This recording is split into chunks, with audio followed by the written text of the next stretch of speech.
On October 14, 2012, in Cass County, North Dakota, a grain elevator logged a rejected delivery that didn't make sense to anyone reviewing the sheet later. The load weighed 42,600 pounds. Moisture content, 12.8%. Test weight, acceptable. The truck had arrived on time, paperwork in order. But in the margin, written in a quick, dismissive hand, was a note, non-standard grain. Refused under contract terms. The farmer who drove that truck turned around without arguing. He didn't ask for an exception. He didn't raise his voice.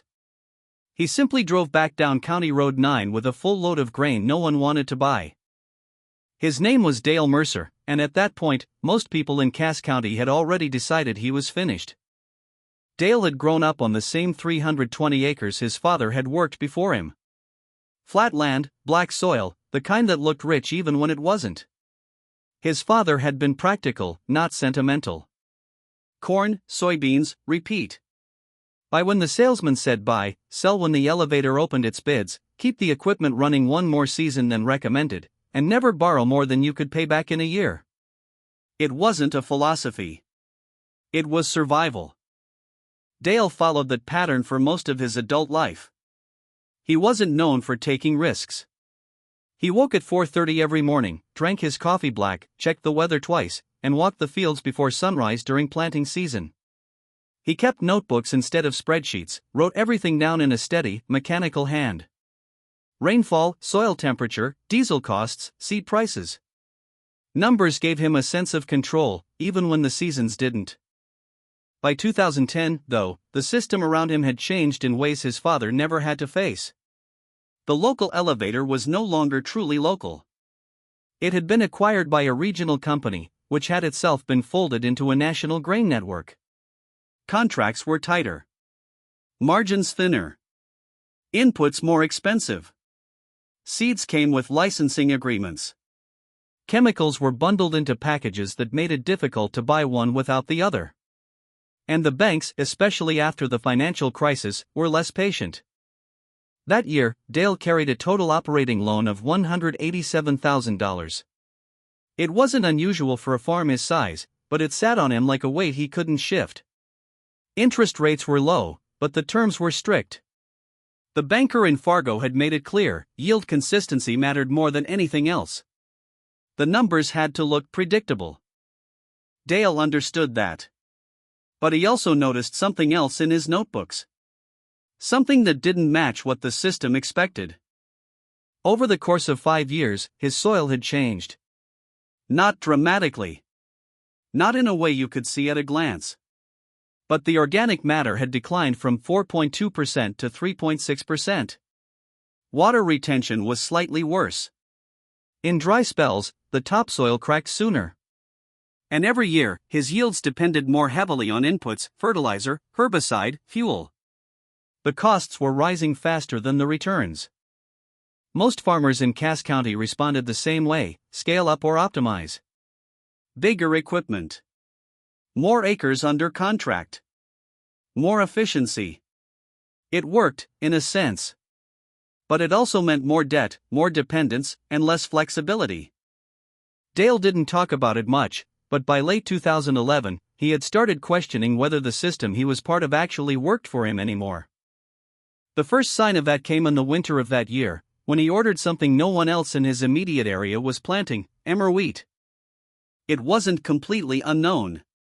It had history: ancient grain, sometimes called farro in specialty markets, but in North Dakota, it wasn't part of modern rotation. It didn't have standardized contracts. It didn't fit into the commodity pipeline. There were no guaranteed buyers within 100 miles. When the seed dealer saw the order, he asked if it was a mistake.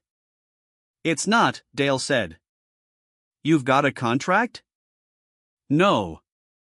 "You know the elevator won't take it." "I know." The dealer paused, then shrugged. "Your risk." Word traveled quickly in a rural county. By spring planting, most of Dale's neighbors knew what he was doing. Some of them stopped by, leaning against the fence line, watching as his older John Deere moved slowly across a field that usually held soybeans. You're planting what, exactly? One of them asked. Mr. Never heard of it. Most people haven't. They laughed, not in a cruel way, but in the way people do when something doesn't fit the pattern they trust. You got a buyer? I'm working on it. That means no. Dale didn't argue. He didn't explain his reasoning in full. But in his notebooks, the numbers were clear. Corn and soybeans tied him to input costs that were rising every year. Emmer, by contrast, required less fertilizer, tolerated poorer soil conditions, and had a growing niche demand in specialty markets, artisan bakeries, health food companies, small-scale processors. The prices per bushel were significantly higher, but the market was fragmented and unreliable. It wasn't a safe move. It was a calculated one. His wife, Karen, wasn't convinced. They had been married for 23 years. She handled the household finances and worked part-time in town. She trusted Dale's judgment in most things, but this felt different. We don't have room for experiments, she said one evening, sitting at the kitchen table with a stack of bills. Not right now. It's not an experiment, Dale replied. It's not what the bank expects. The bank expects yields we're barely maintaining. And this fixes that? It changes the equation. Karen looked at the numbers again. Or it makes it worse. Their son, Tyler, had his own opinion. At 21, he had already decided he wasn't staying on the farm. He was studying agricultural business at a university 2 hours away, and what he saw there reinforced what the system rewarded: scale, efficiency, integration. You can't fight the market, he told his father during a visit home. You either fit into it or you get pushed out. Dale nodded. Maybe. Not maybe. That's how it works now. Dale didn't respond. He wasn't trying to win an argument. He was trying to see something others didn't. The growing season of 2012 started normally enough. Spring rains came on time. Soil temperatures rose steadily. The emmer fields emerged slower than the neighboring corn, but they held their color, a muted green that didn't draw attention. Then, by mid-June, the rain stopped. It didn't disappear completely, but it became inconsistent. Scattered showers that missed more than they hit. By July, the topsoil across much of Cass County began to dry. Cornfields showed stress first, leaves curling, edges turning brittle. Soybeans held on a little longer, but they too began to fade. Dale walked his fields every morning, just like always.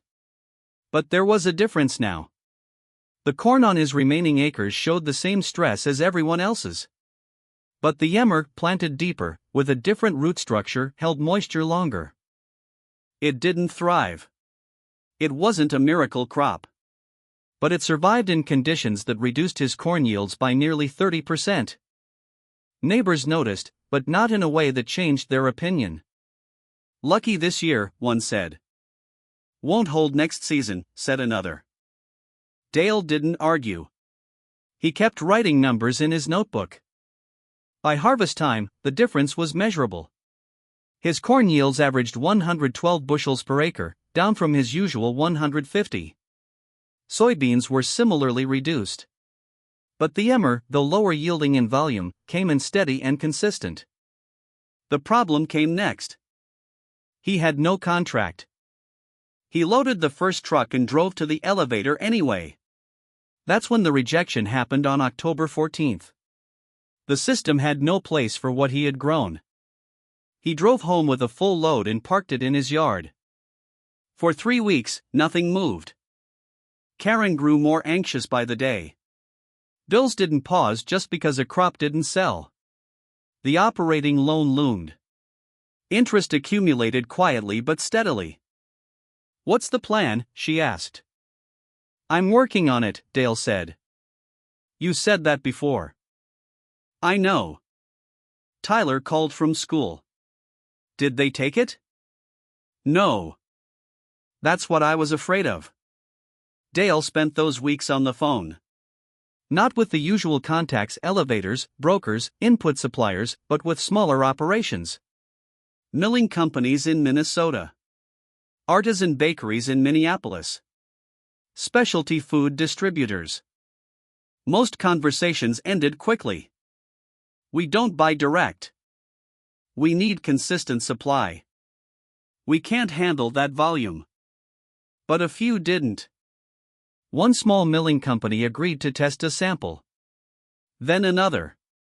The feedback was cautious but positive. Protein content was good. Flavor profile distinct. There was potential, but logistics were a challenge. Dale didn't have a distribution network. He had trucks, time, and a willingness to do what the system didn't. By December, he had secured small agreements with 3 buyers. Not contracts in the traditional sense. More like commitments. Limited quantities, higher prices, direct delivery. It wasn't enough to move everything at once. But it was a start.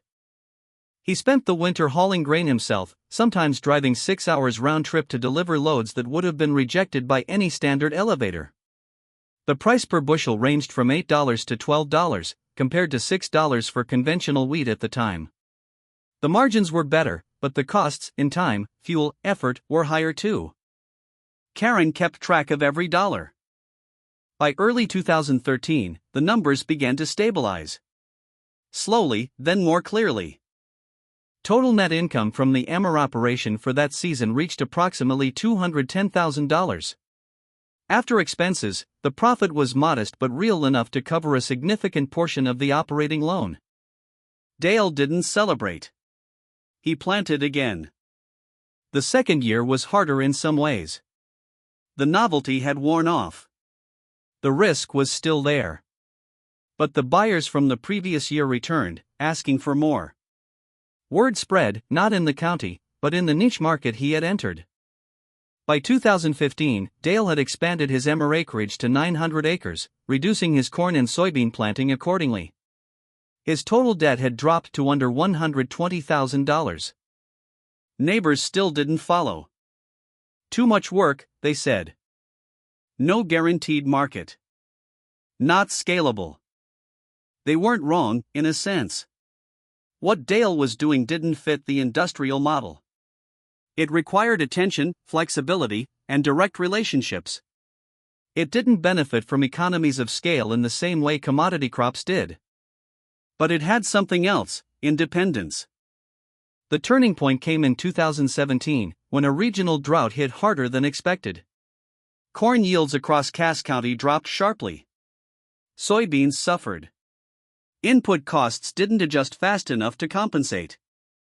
Dale's fields, diversified and adapted, held more stable yields. His buyers, now more established, increased their orders. Prices for specialty grains rose as supply tightened. That year, his net farm income reached approximately $340,000. By 2020, the transformation was clear. Dale managed around 1,800 acres of heritage grains, including Emmer and a few other varieties. His total net income over the period from 2012 to 2020 approached $1.6 million.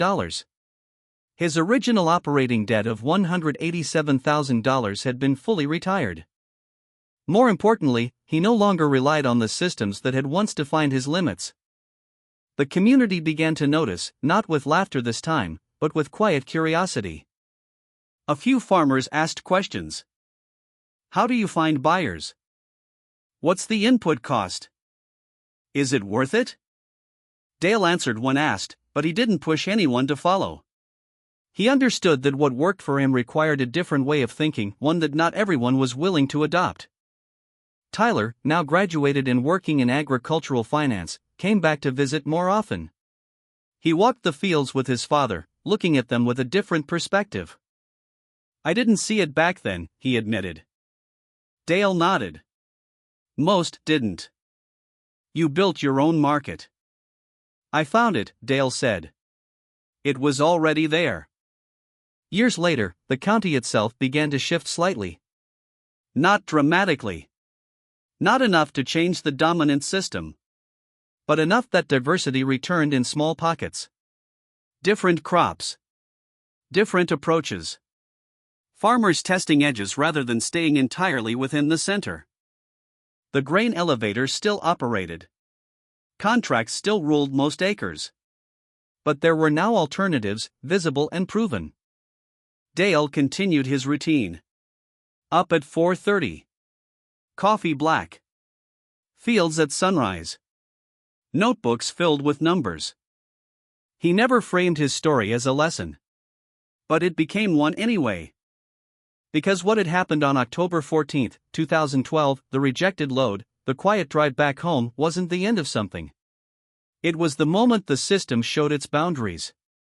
And instead of forcing himself back inside those boundaries, Dale chose to step outside them, slowly, carefully, with risk and uncertainty at every turn. The land hadn't changed. The weather hadn't become more forgiving. The markets hadn't become simpler. But he had changed how he met them. And in doing so, he proved something that doesn't show up easily in balance sheets or contracts, that resilience isn't just about enduring pressure. Sometimes, it's about refusing to accept that the only way forward is the one everyone else is already taking.